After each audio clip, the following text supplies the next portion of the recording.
okay? And I don't have to put any weight on it, but if I just do this, okay, can you see I'm getting my wrist into extension?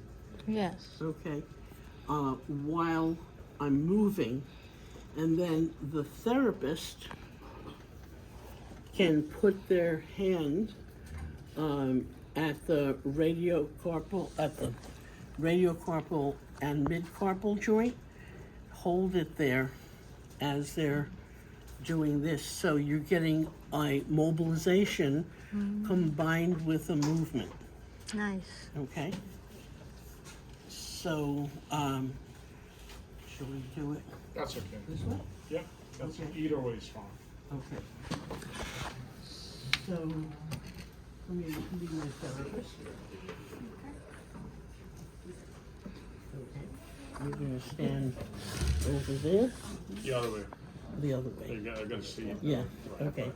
And put your hand right on, yeah. And then you're gonna stay there and I'm just gonna move forward and back. So that's one way to do it, is that she's mobilizing my radiocarpal joint as I come forward. Okay, the other way is, come around behind me, is instead of mobilizing the radiocarpal joint posterior, anterior to increase extension, you can glide the distal radius and ulnar posterior, just like we did. Your hand could be here, or your hand could be at the distal radius and ulna, and you would be pushing back as I come forward. Okay? So that would be a mobilization with movement, either, but you can't do this if somebody has like 5 degrees of wrist flexion or extension. You can do the same thing with the wrist this way. It's not as natural, but you can do it that way. Thank you. Very different if you came with a straight hand and did that, then you're throwing in another variable, which is the length of the finger flexors. Okay. So if you want to stretch or elongate the finger flexors as well, it's a more aggressive technique. Okay.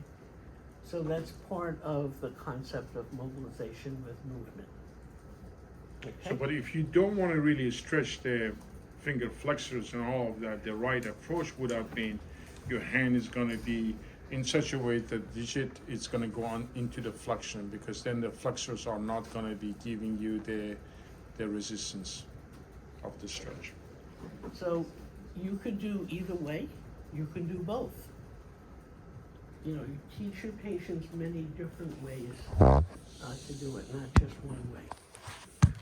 The other thing that I just learned, which has nothing to do with mobilization, but has to do with what you may be doing in the clinic, is that, you may know this or not, workers' compensation, people who are insured by workers' compensation, does not cover OT for hand problems. Because we have, in the office that I work at, we have an OT, and if we have a workers' comp case with a hand issue, we have to see the patient. She can't see the patient. I just learned that a few months ago. So you may be seeing workers' comp patients, but still, if it's someone who's had multiple surgeries, who needs specialized splinting and stuff like that, you need to refer them out.